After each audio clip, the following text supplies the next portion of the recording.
Are you an introvert, highly sensitive person, or energy healer and feel like maybe marketing is too pushy or unethical? Are you hiding out, hoping people will find you? Your gifts are so needed, and the only way to make people aware of this is gentle and ethical, but powerful methods to attract your ideal clients without compromising your sensitivity and integrity. Stay tuned to hear more. Welcome to Physics-Powered Healing, where we bridge the gap between science and spirituality, transforming skepticism into belief.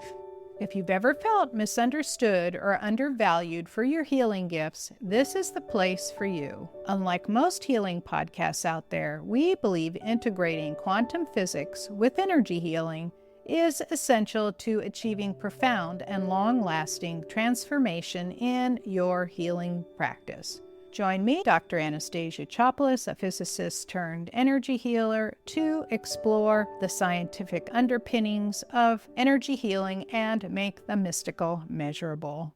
Welcome back. I was in a quandary when I first started my healing practice. I'm a severe introvert, and the thought of marketing really made me cringe. I just wanted people to find their way to me, hide out where it's safe, and have them call me instead. Furthermore, the aggressive tactics that I saw everywhere felt overwhelming and insincere. So much bragging and showing their expensive cars and expensive homes. I didn't even want any of those. I even hired coaches, but most of them didn't want to listen to me or didn't, and who I am. They said, do it this way or quit. I quit them, but not quit helping and healing others. I was determined to find a way to grow my business without sacrificing my integrity and my principles. I then built up my healing business in a short amount of time without resorting to the tactics you may be shying away from too. Instead, I found ways that allowed me to invite clients in a warm and ethical way. For example, there's a real science behind the effectiveness of storytelling. It activates not just the learning part of the brain, but also engages your emotional side, stimulating secretion of oxytocin and dopamine. It makes people feel something. That emotional connection creates desire and helps them remember you. For example, I went to a networking event where I shared a story about a client finally getting relief after suffering 10 years of debilitating migraines. This piqued their interest to hear more.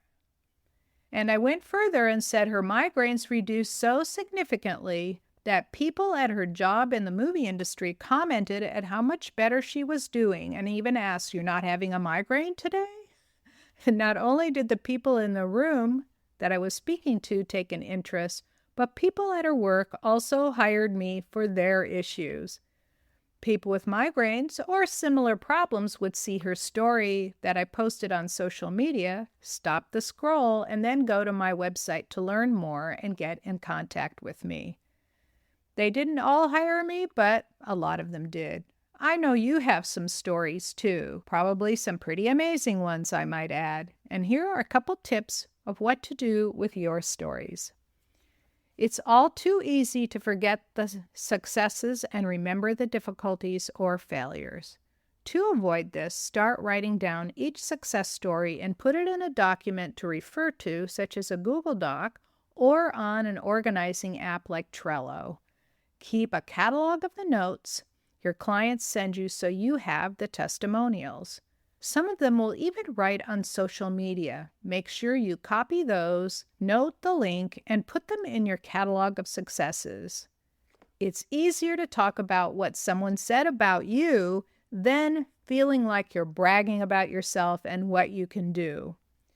Sometimes it sounds too unbelievable. People will want your contact information. Don't forget to have some simple business cards printed up with your picture, your name, what you do, and contact information on them. Although it's better to collect their information and make a discovery appointment first, like do a reading or a short free healing, as an incentive to speak to you. I used to make appointments right then and there, adding their phone number and text them a day ahead to remind them of your meeting. creating an inviting online presence. Number 2, no, don't worry. There are many ways to do this easily, even if you are without tech skills. When people meet you, they need a way to find out more about you, especially because a lot of these places are busy. If you aren't ready for a website, you can use a Facebook page. This is truly one of the simplest ways, and you don't need any tech skills. You will name the page yourself. Mine, for example, is facebook.com/Dr. Anastasia Chopelas. It's relatively easy to set up. Just go through all the bits and pieces on your page and fill them in. And YouTube has plenty of explainer videos on how to do this. You will be able to show who you are, how to contact you, what you're about, and you can even put up a banner with your picture that says, "Click here to speak to you." And that, when you click, it leads to a description. You can put in your booking link there to invite them to a free call. I used to offer free sessions. You could too. Often after such a call, I'd get plenty of work. In a 2-week period when I just started out, I got $3,000 of bookings this way. And Calendly.com, for example, is one of the many free booking calendar services that you could sign up for too. When you are ready for more, you can put up a simple one-page website using a service such as Wix.com or WordPress.org. There are so many ways to do this. All you need is a front page, an about page, a services page, and a contact page, and a couple of legal pages. You can put all of these on a single long page and make sure you put in some of those stories and testimonials that you've collected. This is another way that people contacted me after seeing my page. It's on your card that you handed out, of course.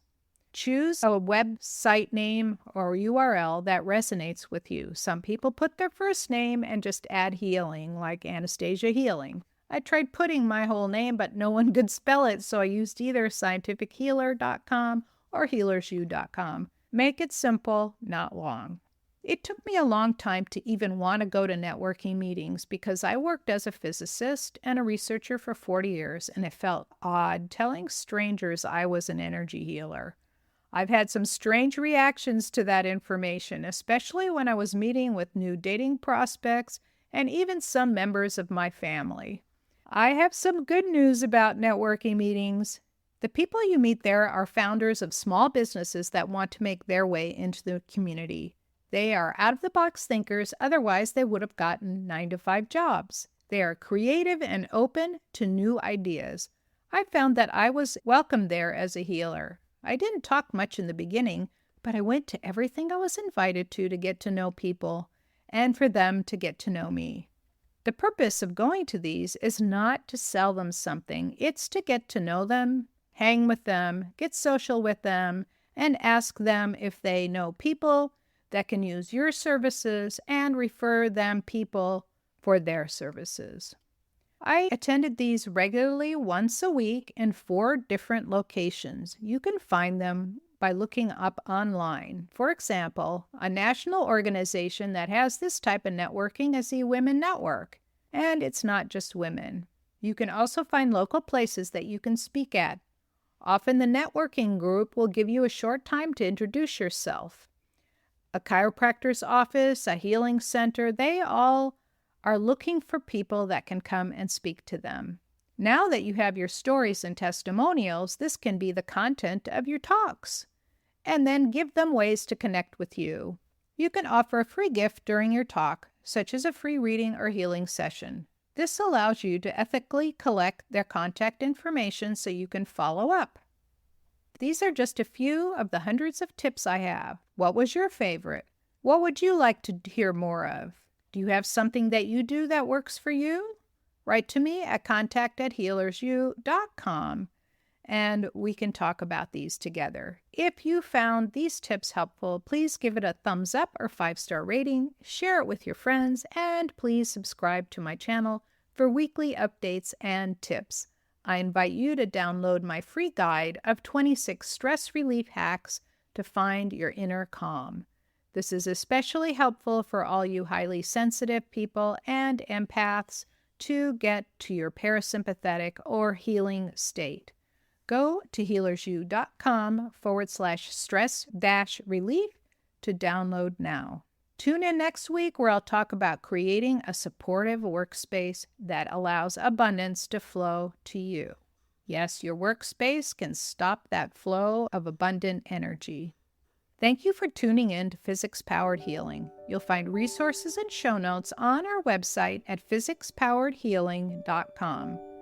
Until next time, I'm Dr. Anastasia Chopelas sending you golden healing light and success vibes on your journey to becoming a powerful, confident healer or empath. Remember, your healing gifts are so needed in this world.